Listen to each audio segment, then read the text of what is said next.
Yo, welcome back to another Breathe Pulse. Davis here. Thanks for tuning in. We got another pulse with Gabriel today, our beloved Gabriel. And as always, it's going to be an exciting Dharma. We'll go for about an hour tonight. And we'd really love it if you'd drop a question or comment or musing for Gabriel. It makes it really fun to riff back and forth with the folks in the chat. So even if you don't have a question, just drop us a hello and we will get going. An exciting week for Breathe. We've got our dates pinned down, July 7th through the 10th, 2022. It's going to be really, really good to see everyone back live in person, and planning is starting to ramp up. So if you're looking for volunteer submissions, workshops, all that sort of stuff, stay tuned. That stuff will drop probably December or January. And yes, very exciting times. Without further ado, let's bring in the Meisty, Gabriel Halpern. Hello. How you doing? I love it. Yes, you know, you can say Meisty if you want to because that's how it's spelled, but actually it's really the Meister without the R. You've dropped the R and an inverse silent R, huh? Exactly. Well, I guess maybe if you spoke German, Meister. There you go. You could have the R sound, but really just have the E at the end, right? So what are we chatting tonight? Well, tonight my talk is about Sankalpa, or intention. I think that when we sent out the copy to everybody, we were acknowledging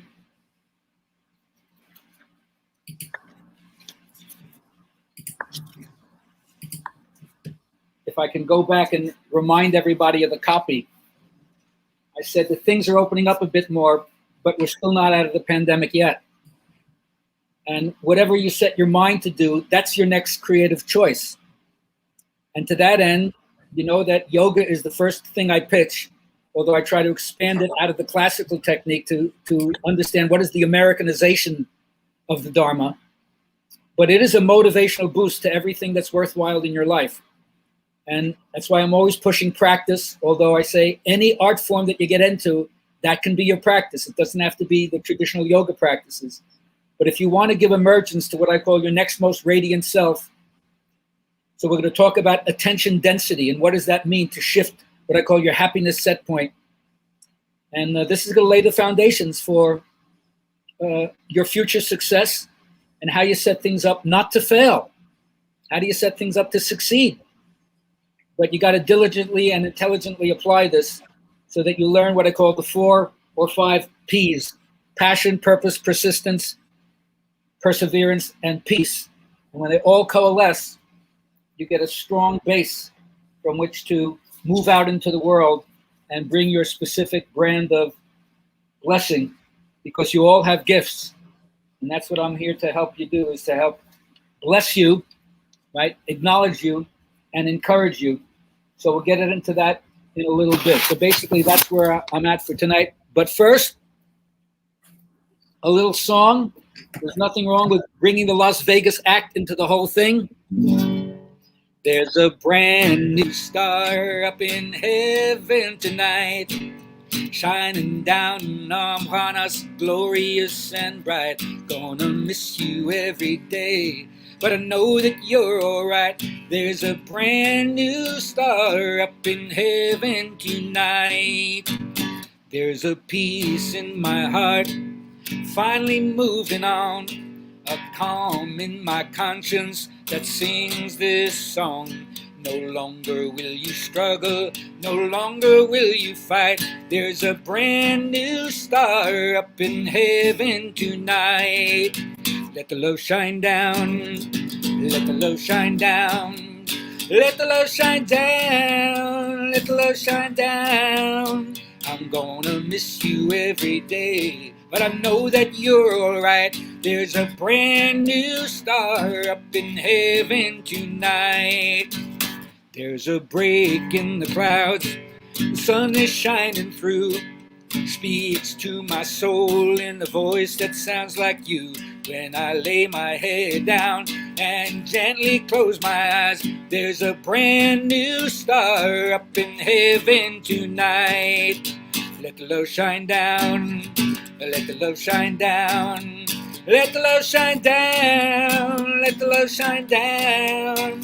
I'm gonna miss you every day, but I know that you're alright. There's a brand new star up in heaven tonight. I'm gonna miss you every day. Know that you're alright. There's a brand new star up in heaven tonight.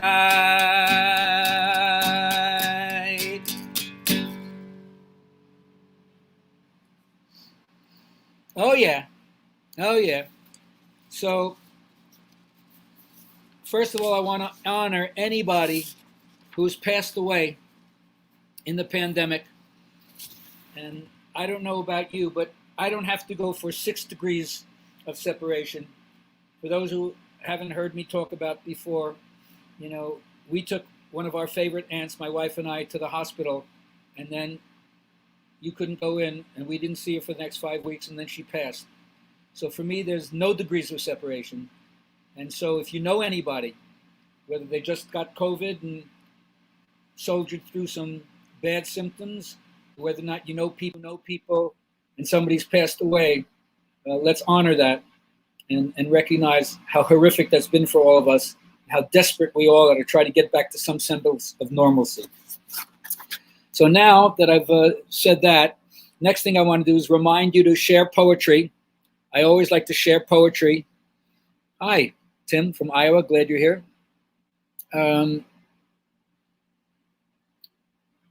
Poets say it good. And there have been articulate men and women throughout history in different cultures who are able to tap into the vision, the ultimate moving toward the omega point, where we make it good for everybody. And now maybe for the first time in history, we have all the goods and services available, just not the political will. We haven't evolved yet as a species. So I've always been into what I would call the mystic understanding, the vision of wholeness, the vision of unity. And as an elder in my community, you say you never leave the people without a vision of hope. So poetry teaches you how to penetrate language. Look at the symbolism. Look at the subtext. Look at the metaphors and take them personally, psychologically, so you can understand that symbolic thinking is the mother tongue of humanity. And you can learn to appreciate other people in the way they express it, Here's how Jalaluddin Rumi expresses it in his poem, Love Dogs. One night a man was crying, Allah, Allah. His lips grew sweet with the praising until a cynic said, so, I've heard you calling out, but have you ever gotten any response? The man had no answer to that. He quit praying and fell into a confused sleep. He dreamed he saw Khidr, the guide of souls, in a thick green foliage. Why did you stop praising? Because I never heard anything back. This longing you express is the return message. The grief you cry out from draws you toward union. Your pure sadness that wants help is the secret cup. Listen to the moan of a dog for its master. That whining is the connection. There are love dogs no one knows the names of. Give your life to be one of them. So you have to understand that the part of us that is longing for union longing by definition is the state of dissatisfaction. It's wanting something to exist that doesn't exist. That's why it has sadness connected to it. The key is to have union with the longing, to accept the fact that we're a species that moans for this. And yet, like the love dog, that moaning is the connection itself, rather than postponing it and think that you're not getting it. That very urge, that thing which you are seeking, is seeking you. So I want to talk about some of these things. And first, in terms of intention for going ahead, right? Whose responsibility is it for creating the future? Politicians? Media? Venture capitalists on Wall Street? Religious fanatics? If there's any truth to personal responsibility, which means, is it possible for me to make things happen? And of course, the answer is yes, because yoga certainly says the buck stops here. You are personally responsible for choosing to do this. So here's the question, which could be the gobsmacking to the side of your head to wake you up. Can you let go of the rudder and hope you drift in the right direction? There's some agency here. I know some of you heard me say, no bottle hops off the shelf, uncorks itself, pours itself into a glass, and forces you to drink it to become an alcoholic. There's some choice there. No weed hops out of the ground, rolls itself into a doobie, and lights itself up and shotguns you till you're blitzed. There's some agency here. So I want to talk about that. And we're going to get into what I call neuroplasticity. I want to explain that a little bit more. And I hope that what I'm about to share, both in this PowerPoint presentation and then in my general commentary after that, lights the fire of aspiration and allows you to overcome rigor mortis of the imagination, not something that's really taught in school. In your undergraduate self, I understand you're learning what other people have to say. But if you're going to graduate and move on to, postgraduate, we say master's or PhD work, that's when you're supposed to criticize the existing form of knowledge. Find the chinks in the armor, find the holes of what they don't do well, and take it to the next level, which is what we're supposed to pass on as part of the commonality of human history. So now I'm going to go through this PowerPoint presentation and see where we are. There we go. So the first thing is intention. My intention is this: make feeling good my top priority. Number one. Number two, see number one. Nothing is more important than that you feel good. Even though it may seem like that's selfish. Why should I feel good? Because your goodness is something you can bring to the world. And the world desperately needs more people who are good, kind, compassionate, funny, service-oriented, open hearts, broad-minded. That's all you guys. You have access to every form of spirituality that's existed that we know about, which people didn't understand that before. They were ignorant of this. These were small esoteric groups that met to talk about this and how to domesticate intuition. You got it at your fingertips. Yes. So if you want to understand how to put the puzzle pieces together and recognize that there are different kinds of disciplines that if you do it intelligently and diligently, consistently and correctly, it is a success system that never fails. There's knowledge to be learned. There's technique, which is know-how. That's how you put it into practical application. And there's inspiration of the past masters of the form, whose life is too far convincing to overlook. Just the statement that there are human beings like that, it inspires hope and aspiration on your part. Now, what you learn is attention. This is the whole key to understanding that your attention is solid gold. What you will put your attention into, what you willfully direct your attention to, will either flower, blossom, or wither on the vine. And this is connected to the affirmations that I always share with people freely. The law of attraction states, that which is like unto itself is drawn. And this is not only attention density, which I'll get into in a little bit, but it's also the latest kind of coaching in the business world, which is called appreciative inquiry, or they also call it quantum zero, which means what you focus on is what you get. It's like an old law, what you sow, so shall you reap. So we have a responsibility about what we cull, what we allow to come through us. Yes, you're not responsible for every random thought that pops in your mind that maybe doesn't have a good ending.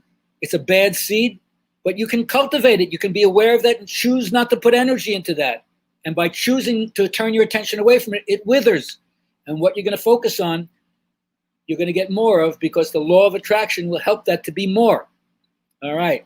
So now, attention density has to do also with what I call neuroplasticity. Now, neuroplasticity, to a certain extent, is experience dependent.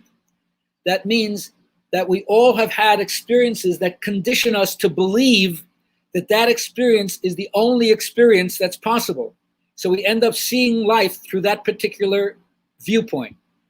But once you understand that you do not make the limitation of your own personal experience the measurement of all possibilities, then you realize you can train your mind and change your brain.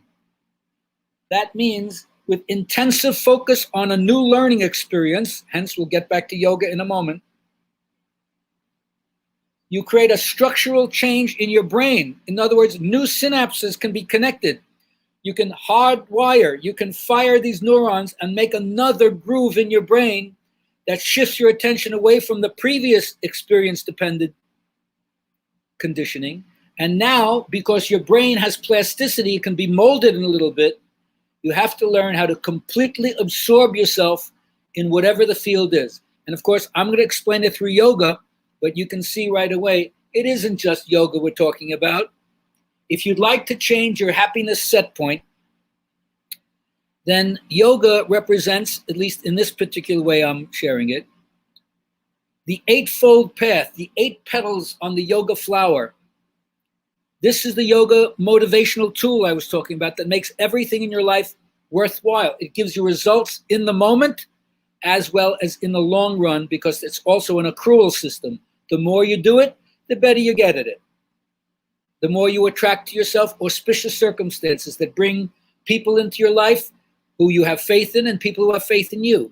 People who you can trust and people who trust you. People who you care about and people who care about you, and so forth. So the quick understanding here is yoga starts off by asking you to work with the ethics in your life, to continue to be as moral and virtuous a human being as you possibly can. Now, whether or not you want to set your sights on sainthood and become unbelievably holy, that's fine with me.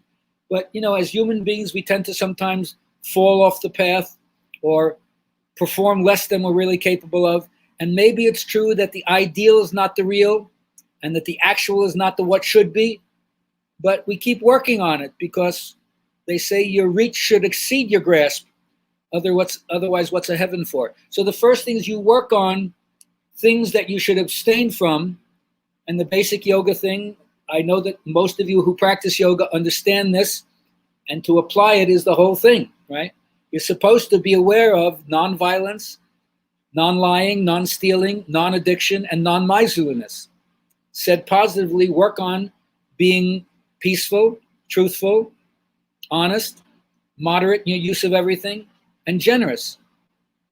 The karmic influences of those things in your life bring back freedom, a sense of gladness, happiness. You make well-being the dominant intent in your life.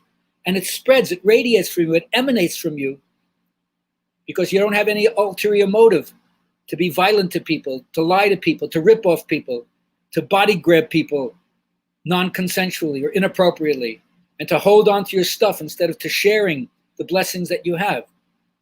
And then they tell you these other things to sustain yourself. Abstain from the stuff that messes you up and kills you, creates bad karma, and then sustain yourself by working on your own pure intentions, your own contentment with the little things in life. You know, the best things in life aren't things. So you have to learn how to find the simplicity in your life. Like in my day, we said, drinking a cup of green tea, I stopped the war. Really simple. And then you do your discipline. You commit yourself fanatically, like going for the gold in Olympic training. It's called tapas in yoga. You're going to have a breakthrough if you keep at it. And then, of course, they say, study what you're doing. Understand why you're doing this. Why is it in your vested interest to keep at it, to do it day after day, week after week, month after month, year after year, decade after decade, until it's a lifestyle. And then, of course, the whole idea is surrender. Surrender. Give it up. Don't do it for any other reason than the joy of doing it. The good feeling you get from doing it, which is definitely going to be passed on to you, to other people, because the mind at peace finds ways of affecting its environment. And they also remind you, don't only work with the body, and remember, I always say it's the joy of movement. You don't have to be an asana jock alone. You guys are slackliners. There you go.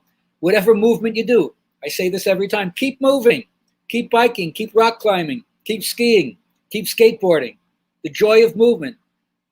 That's yoga asana in another form. And then they remind you, work with your breath. Your respiration has so much to do with your mood. If you're breathing appropriately, it's going to strengthen your immune system. Throughout this whole pandemic, you guys know, go to my website. I put out almost 300 pranayama videos. Didn't they say right away it's a respiratory-borne illness? Get your breathing shit together. Right? You didn't hear one doctor say anything about that. Well, I can't help what they didn't say. I can tell you, yoga says right out front, get your pranayama together. Find out what your life energy and the vitality is that you can create for yourself, both in the sense of amping yourself up when you're a court low and quieting yourself down when you're over the top. So you can either energize or tranquilize yourself with how you use the breath. And then they say that's not even enough. Learn to relax yourself. And I don't mean just every day take time out for yourself. Factor into your life leisure living. Where's the part of you that understands that you're supposed to play and display yourself? You still have to be childlike without being childish. And remember, it's the job of children to absorb the world through body knowing and exploring through play. You don't have to change that as a human being, but you have to make sure that you take time out, you chunk time out for that which takes time, which is living in a chill lifestyle. And if you're too caught up with what media tells you is going on out there, then you end up fearful, threatened, always looking for what's wrong or what's missing, instead of creating it yourself. The joy is not elsewhere. It comes from what you choose to do and what you put your attention into. And they say that's not even enough. Learn to sit still. All the big boys and girls sit. You don't want to call it meditation? It sounds too formal. Just spend time keeping your body from moving around and keeping your mind from being distracted by anything else. Don't sit still and listen to music. Don't sit still and jiggle your cell phone. No, just sit still and experience effortless being in silence. because so many teachings say that power collects around stillness. So if you feel you don't have any clout, sit still and shut up. And then get insight into your own thoughts. You'll see where your habits are coming from, and you'll see the things that's not worthy to put your attention into. Because if you put your attention into it, it's going to grow. Withdraw your attention from that and focus it on the moment-to-moment experience. You'll see how much more fully alive you are when you're present with your life and not just remembering the past or anticipating the future, both of which can only be momentary thoughts in the here and now. And remember, that's why they say the present is like a gift. You got to open it, though, to enjoy it. And so if you're doing the different kinds of meditative absorptions that yoga points you towards, then you end up with the joy of living, the joy of being, which has no other ulterior motive than the fact that you actually exist, the miracle of existence. Isn't that enough? Well, if you don't do the attention density thing, which means absorbing myself so totally in the material I'm learning, it burns away everything else. And I end up getting the infusion, the power, the insight of that particular technique. And so that's how you get the emergence of your next most radiant self, because all of us in a certain way are nothing but slowed down light. Or one of my favorite things from Einstein was matter is spirit reduced to the point of visibility, just coagulating because it's functioning at a slower rate of vibration than the speed of light. So that's why it appears to be solid on this plane. And also, yoga says and reminds you that if you focus on the space between and above the eyebrows, the glabella is the technical name, medically speaking, you can have an insight into the clear light or the white light. It's one of the 4 ways that they suggest you can get into the samadhi state, besides chanting Om, doing pranayama, and holding the breath after the exhale, focusing on your guru if you have one, or the 4th one is experience jyoti or light at your 3rd eye. So it's a practice, draw upon it if you're called to it. But the most important thing is to throw your heart over the bar. When you try these things, at first you might fail short of your endeavor, but you'll be a better person than if you never attempted it at all. And you know, even if you fail is an acrostic, an acronym for first attempt in learning. You can't expect to be perfect when you do these things. You know Zen master that's going to just grab the pen and immediately take the calligraphy brush and make a perfect circle because you're not even thinking about it. You're in no mind. That's not going to happen. You're going to make a mistake. You have to learn how to master the form until it becomes so fluid that it looks like it's happening spontaneously without any effort of self-consciousness on your part. But it's not, because you put a lot of time in. So once again, aspire, right? The reach should exceed your grasp. Otherwise, what's heaven for? And then, if you do this, you're going to get excited about this. I call this the thrillometer.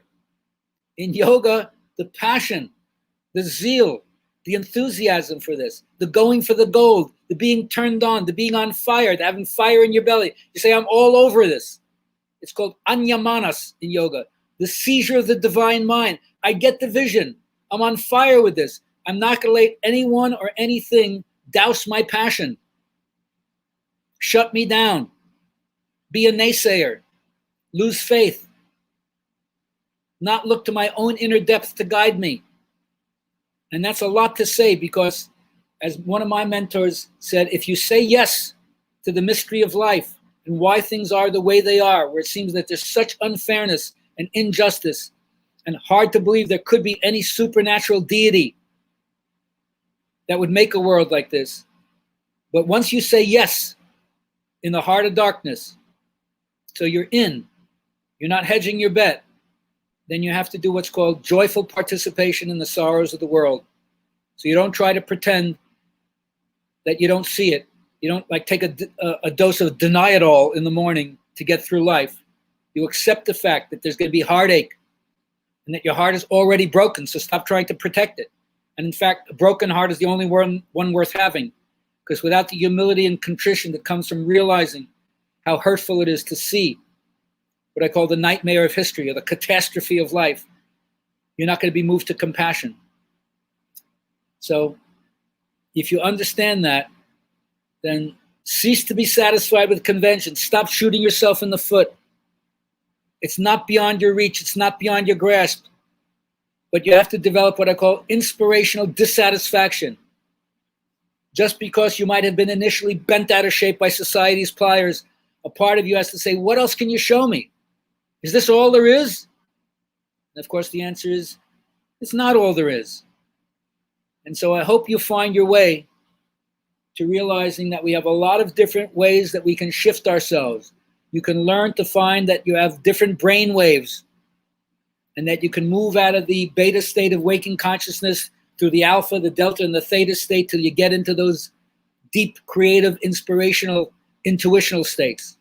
That we all have different neurochemicals in our brain, neurotransmitters, that can give us that feeling of felt rightness. It's called dopaminergics. That when you're on the path, it has a sense that I'm supposed to be doing this. It jazzes me. I don't even have to accomplish something. Just being on the way and knowing I'm doing something where I'm right on the beam, that in itself gives you an uplift. And then we say that you balance your hemispheres, like when you do different alternate nostril breathing in yoga. The lateralization of the breath helps to bring the right and left hemispheres into synchrony with them. And then as a result of that, the understanding of what we call the triune brain, the reptilian brain, that's before you even logically think about anything. And then the limbic brain that brings you into the mammalian understanding of territoriality and pair bonding and care for the young. And then eventually the prefrontal logical brain, the cortex that has you self-conscious and your understanding that you can unite these three different systems of the brain arousal state, of the reptilian brain, the floor brain, and the emotional brain with your logical brain, and the one that can leap over itself into mystic awareness. And of course, if you do that, you end up with transformative learning, not the mere acquisition of knowledge, but something that's going to change you in a meaningful way. It's going to bring about a metamorphosis. And if there's any meaning to the word divine, which you can just say means that which is of surpassing excellence in embryonic form for many human beings, but nonetheless available, accessible, approachable in the right way, then you can fulfill your potential of your own humanity. So that's what I have to say about the PowerPoint presentation. And now I want to continue to go on with my general exposition. And I want to see here if anybody's saying hello on the comments here. So in order to do this, first I want to be honest. All of us are suffering. You don't have to be a Buddhist to recognize that there's a component of suffering in all of life. As you age, you suffer. Through sickness, you suffer. And of course, there's the suffering of death. If you want life to continue and you know it's not going to at some point. But I want to learn to transform the neurotic aspect of suffering into just common human misery. It's a huge leap for a lot of us. I'm not going to pour oil on the fire. I got enough as it is. So yoga, to me, is like a personal growth hormone. And it's telling you, if you do it a little, it'll change a little. If you do it a lot, it'll change a lot. And part of the change is not only accumulating, it's your ability to let go, which is another way of saying flow. Because life is change. And if you're holding on, it's very hard to flow. Right? You're going against the tide. It's much easier to go with it. So that's why it's easy to say, from like Thich Nhat Hanh's meditative point of view, if you let go a little, you have a little bit of peace. If you let go a lot, you have a lot of peace. And if you let go completely, whatever that word means, you have complete peace. So here's another thing, the ball's in each one of our parks. How much can you let go of? Even though in one way you cultivate being attached, and I want to talk about that in a second. But remember, I'm from a school which I would call myself a gymnosophist. I come from a lineage where you work the body, kaya sadhana, the treasure that's in the body, but you use your body awareness to create general awareness, not just about your anatomy or your mental state, but what do you take off of the mat, take the fruit of your practice into your daily life, and see how changing your perspective enables you to interact with other people in a very different way, usually one that is filled with service and compassion, and most of all, gratefulness and appreciation for every advantage you've had in your life, that now in terms of pay it forward, it's time to give back, not just once, but for the rest of your life as a lifestyle, to be a giver and not just a taker. Now, here's two things I'm going to recommend for you to understand.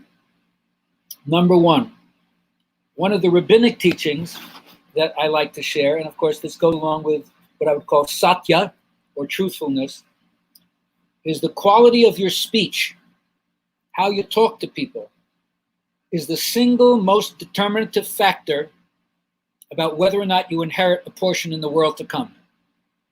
So whether or not you really want to think that there is something after you die that you're going to be held accountable for, or just get the image without trying to find out, is it really true? Because remember, the difference between reality and fiction is fiction has to make sense. So the quality of speech, they say sticks and stones won't hurt my bones, but an unkind word can scar a person for the rest of their life. A kind word can possibly save a person from the unnecessary trauma, the conditioned experience that they were hardwired in that early neuroplasticity that got soldered into their synapses. Maybe a kind word can change that all. So another one of my phrases is, the mouth is the quill of the heart. The mouth is the quill of the heart. You know that when you're feeling good, you're coming from a different place, and the words you choose reflect that. And when you're not feeling good, whether you're sick or you're pissy or depressed or whatever, your words also reflect that. And this is where you understand the commonality of my personal experience, and is it reflective in any way of human experience? And of course it is, because you're a human being. And there's a part where your own personal experience is not just individual, it's collective, it's universal. You can see this in the variety and diversity of human beings, but there's a through line that's the same. Kind words are the same in an Eastern and Western mind, and unkind words are the same above and below the equator. It doesn't matter what your social system is, your political system, or your religious system is. When you hear another person trash talking, you know something must be wrong, because if they were feeling really good, those would not be the kind of words and the vibration behind those words, the intention. Let's get back to where you're coming from. Right? So you know that something's off with them, right? You say to yourself, this person's not right. Because if they were right, the words that would come off their tongue would be a little sweeter, a little kinder, right? So really important to notice the quality of your speech when you're interacting with other people. Now the next thing. One of the things I like to remind people about the word attachment and the difference between the negative take that you get from the word attachment when you're studying yoga versus the potential positive take that you ought to get from attachment theory when you're studying psychoanalysis, but how it can also get skewed if you don't access it adequately and appropriately at the right time. So first, let's understand the negative aspect about attachment from the yoga point of view. There's an idea in yoga that desire is bad, that wanting something hangs you up, because it puts a spin on things to have it be a certain way, and then you try to make that happen, or you go for it, and either you find out that it isn't that way, or when you achieve it, it wasn't what you thought it was, or you're dissatisfied because you didn't achieve it, and you put yourself down, or somebody shoots down your aspiration and tells you you're not worthy to do it, or you can't do it, and you listen to them and it shuts you down. And the idea that even from the Buddhist point of view, right, suffering is based on desire, and not just having desire, but clinging to desire. And all of Buddhism, you could say in one word, is in one line is like, it doesn't matter what you don't cling to, just don't cling, which means flow, let go. Hard to do if you're very attached to the idea. And it doesn't matter what the idea is. I should eat a certain food. I should be certain along the way at a certain point in my life. I should have accumulated this. I should marry this kind of person. I should have this kind of speech, this kind of house, wear this kind of clothes, think this kind of way. No, you have to leave the monolithic system and do this thinking for yourself, remember? Nonetheless, if you have this negative idea about desire, and again, in the Eastern philosophy, you got to remember, nothing good comes from the ego. You got to get rid of the ego, because it's the ego that's desiring all these things, because it's all about me. And our culture really helps you indulge to the max in accumulating stuff for who? For me. And then you take the spiritual path, and you're always checking yourself to see, how am I doing? Am I any closer? And that's kind of a neurotic dependency. Kind of you're your own enabler. So they don't allow you to get attached. They want you to look through, see through the attachment in the negative sense and get rid of it. But then that means what? You're a recluse? You don't connect to anybody? Your heart is closed? I don't think that's what they're really saying. So you have to sift through this and understand what's a mature way of taking the positive thing of what they're saying, but avoiding the negative thing, which is the fear of getting attached. Now we get back to psychoanalysis. When people are first born, if everything goes right, and that's a big thing to say because statistically speaking, it doesn't always go right. So let me get into a side thing here a little. Statistically speaking, most women give birth and it turns out fine. But there's no guarantee that it will turn out fine. Right? Because once a woman is pregnant, things can go wrong. She can have a miscarriage. There can be an abortion. There can be a preemie. There can be a cesarean. Or the person is not ready for it and they have a horrible experience because they're drugged out or something goes wrong in the delivery. Or the person is not ready to have a child. It happens, statistically speaking. So there's no guarantee. But the far majority of births, it comes out fine. And even if the mother isn't breastfeeding, it doesn't matter. As long as the baby is healthy and the mother's healthy, they're happy. But remember, traditionally speaking, right, no guarantee, but high statistical probability is that when the baby comes out and the mother bonds to the baby, so there's the facial recognition, the eye gazing, the umbilical cord is just long enough that the baby can get to the tit. And then, if it works out well, and again, a lot of people have some trouble breastfeeding, whatever reason, but it's been an adaptation evolutionarily, the milk of human kindness being pressed into the baby. And now there's a new matrix for them that was just as comfortable and pro-life as the womb. And if it goes well, remember there's no guarantee that it will, but statistically speaking, the high percentage of people it goes well. And what does that mean? It means that the child gets a positive attachment to their first experience in the world outside of the womb, where what they're understanding is that the world is both reliable and available and safe. Reliable, available, and safe.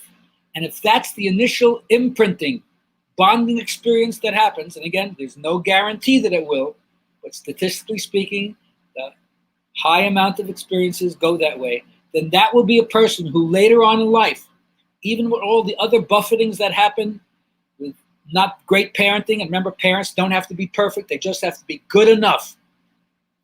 And if they do that, even if they have other socially conditioned experiences with their peers, or socialization in school, or buffetings along the road with their friends or their siblings or life itself, they will still not be a dour personality who refuses to connect to another person.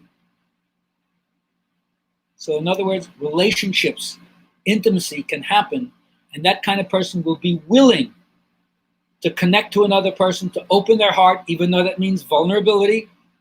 And then things can go wrong, high divorce rate, minefields to negotiate when you start talking about, religion and politics and money and sexuality. And okay, I get it. But still your willingness to take the risk because you had early experiences that deep down in your pre-verbal understanding, the world is reliable, available, and safe. So I take the risks. However, In certain situations, unfortunately, way too many, the bonding doesn't happen. And the imprinting that the person gets is the world is not reliable, the world is not available, and the world is not safe. So from that lack of proper attachment that would have really imprinted upon you a positive spin on facing life, then two possibilities happen that skew the word attachment in this psychoanalytical sense and makes you not available. And that is, number one, you're either attachment averse, attachment avoidant, or attachment anxious.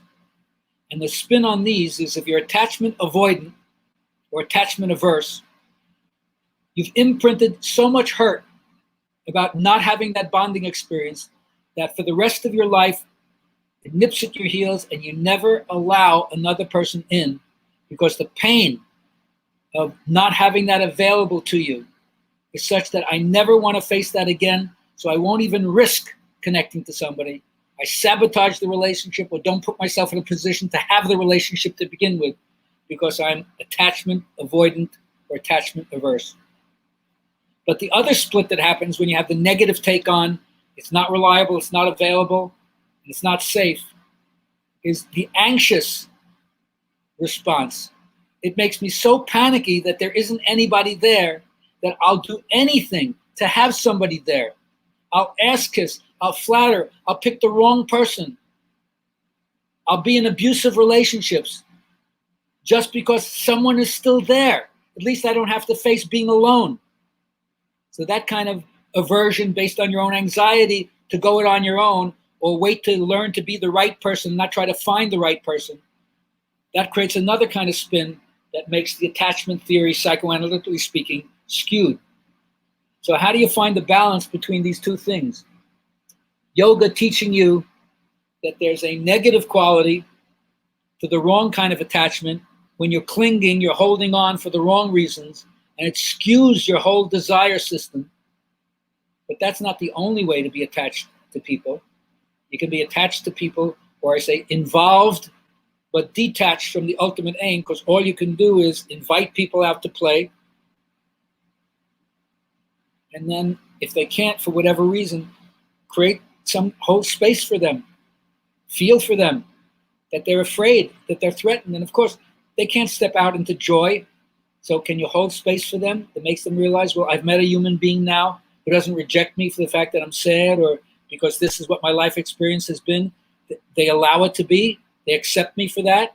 They don't think I'm any less of a person. They'll even see beyond that into all the other qualities that are loving about me. And that revivifies me, right? So they've trained themselves to look beyond. It's easy to see the flaws. What's wrong is always available. But to see the sparkle in another person, to recognize them, or what I call to bless them, to admire them, to mirror them. So that's why I always say, and I'm so thrilled to have this opportunity to share with people younger than myself, there's always generations coming after you. Even if you're in 20s, there are people in their teenage years and single digits who need big brothers and sisters, who need people who recognize them. And this is what I say to you. When was the last time you looked at a younger man or a younger woman and blessed them, which means recognize their magnificence and told them so? Unless you're so hurt that you're setting up your life where you have to have everybody admire you, mirror you, recognize you, encourage you, kiss my ring, right? If it's been a long time, it's never too late to say, oh my God, how have I not been recognizing all the wonderful, beautiful people who are coming after me? I have to learn to empower them. And so first, of course, are you empowered? If not, I'm hoping that what I'm sharing is a kick in the ass, a gobsmack across the side of your head to get you going and empower yourself and then pass it on. Mentors are not just people who are 30, 40, 50, or 60 years older than you. They're usually only a generation and a half older than you.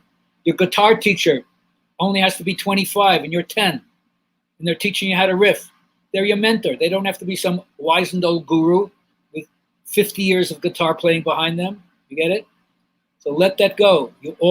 We all have our responsibility for passing on to the next generation and looking at them with a kindly eye, not the malocho, not the squint eye.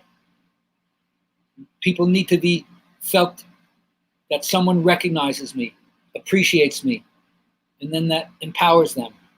And then when they can come out of that, because you make them realize you got power, you got clout, you're worth a lot, you got love, you can do it better, I'm rooting for you.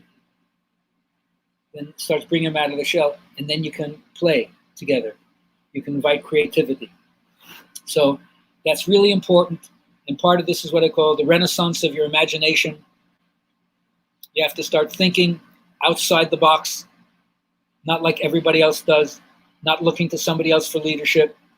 And so I'll tell a little story as we're kind of winding down here that reminds you about thinking outside the box.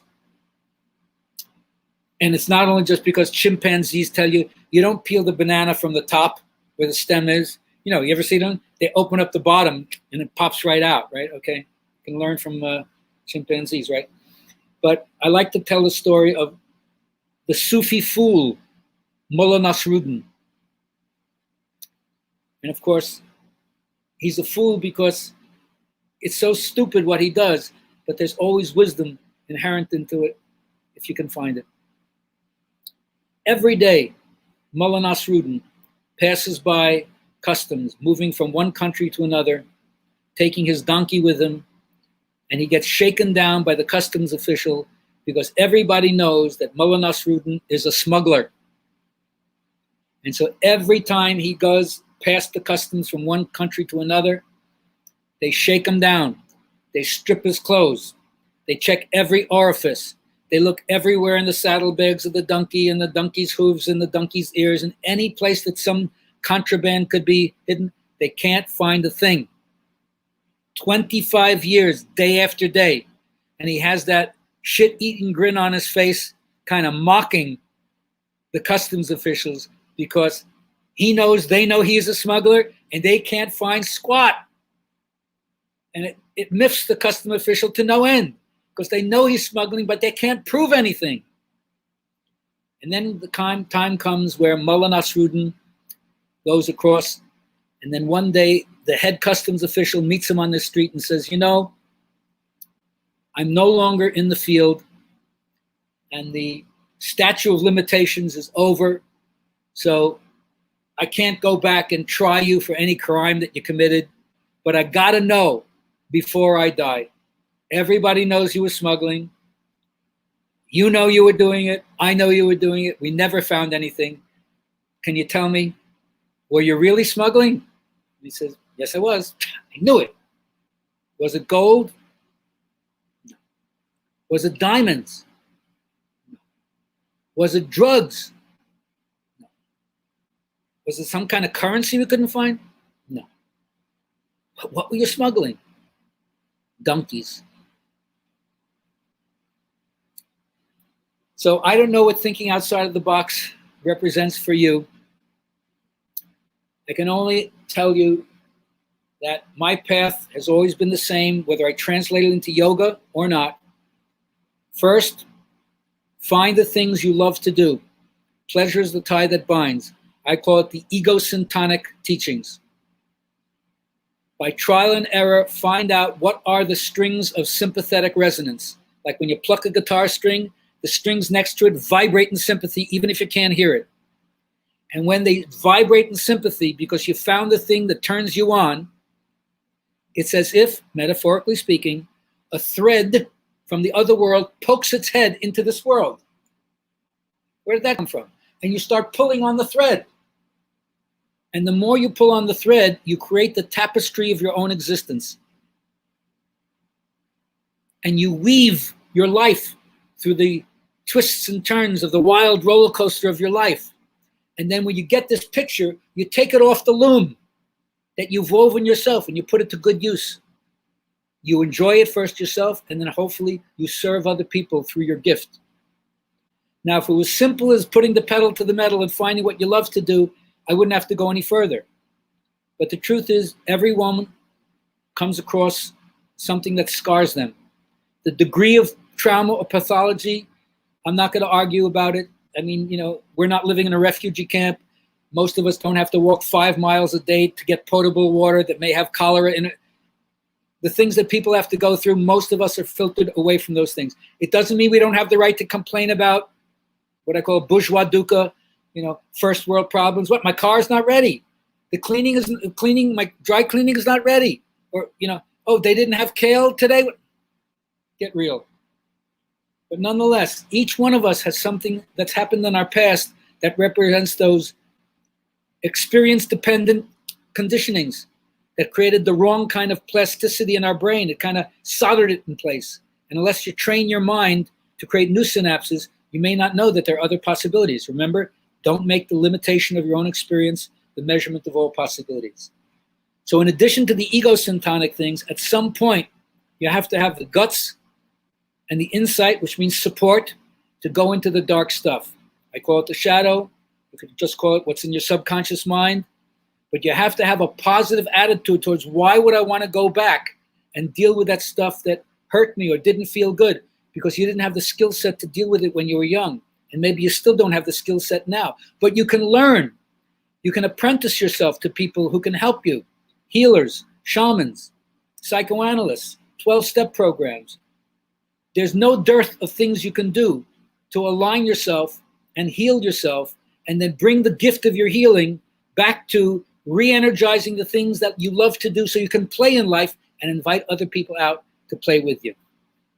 So that, I would say, is my basic message for tonight and all the time. And so I hope that you would get a chance to speak to me. And if people want to make a comment right now, I'll stay on a few extra minutes and share with you. But other than that, I hope that you will take my website information down and go there and cherry pick everything that's for free. Thank you very much, GabrielHalpern.com. I got so many things on my YouTube station for you. And if you go there, you'll also see the affirmations and the pranayama videos and the invitation to continue a dialogue with me at whatever level you want to. I'm the kind of person where, even though I'm very busy, if you mirror back to me, I'll get right back to you, because nothing is more important than continuing to connect to people and offering whatever kind of help and service I can with whatever resources I have available. And even if I find from talking to you that I can't help you, I know a lot of other people in a lot of other ways, I'll network you to somebody else so you can find the path that takes you away from me. I'd still feel that's a fulfilling relationship if I can help you move your piece on the chessboard to help you not get checkmated and learn to be a better game player. So the last thing I want to say is, if you stay in contact with me, you'll see my itinerary where I'm doing online Zoom teaching and where I might be in the future doing in-person teaching. And you guys gave shameless marketing about what's happening next July. I'm going to give shameless marketing. The 25th anniversary of my annual Mexico vacation, which has been shut down for the last 2 years, is back on again in the end of February, early March in Puerto Morelos, a jewel on the Yucatan Peninsula. And this is our 25th anniversary. I'm sure it's going to be a big wingding. And as of September 1st, or I should say Labor Day is when we traditionally open up the registrations. We'll take 30 people. I know it's going to fill really quickly. So again, if you go to my website, GabrielHalpern.com, you'll see the information. Please feel free to sign up or ask me any questions you want. I'd love to have you deal with me and the wonderful other yogis, not unsimilar to the people who you attract to yourself when you do your breath pulse meetings, but in a beautiful private location. It's like old Mexico, very, very safe, great food, beautiful environment, great beach, great yoga. And I can only hope that somebody will pick it up, or if not good for you, network to somebody else who might want to do it. And maybe I'll hope to see you there in 2022. But if not, once again, I thank you. And Dallas, I thank you for helping to set up the StreamYard video. And also like to give a shout out always to Mark Brower and Dan Urowski, two of the brothers who helped hip me to your guys' community and give me an opportunity to share with you what my passion is. So thank you very much. I'm very professional. It's 8 o'clock. We've ended on time. So Love it. Thanks, Gabriel. Appreciate it. For the record, I've been to Puerto Morelos and it's amazing. So I can at least vouch for the location. Good. Awesome. Thanks for another great talk. It was as always very insightful. Great. So communicate, everybody. Pong it back. Even one. It's never about the numbers. Even one person. I'd love to talk to you. So again, Dallas, thank you so much, Davis. We'll see you soon. Okay. Thanks. See ya. Great. Thanks, everybody. This has been another great Breathe Pulse. The internet and social media is quite a hectic place, and I am very grateful that you've decided to spend your time on this feed here instead of elsewhere. I hope that it's brought to you value, and excited for Breathe in 2022. Hope to see you all there. Feel free to get at my DMs if you have any questions. This will be on the Breathe Facebook in perpetuity, so you're welcome to look at it. And just to one more time plug Gabriel. This guy is a wealth of information, and he puts out content literally every day. I'm signed up on his email list, and I get an email every day of a breathing exercise or a talk or something of the like. It's definitely worth signing up for, and it's free. And until next time, keep it chill. Don't rush it. Just crush it. I'm out.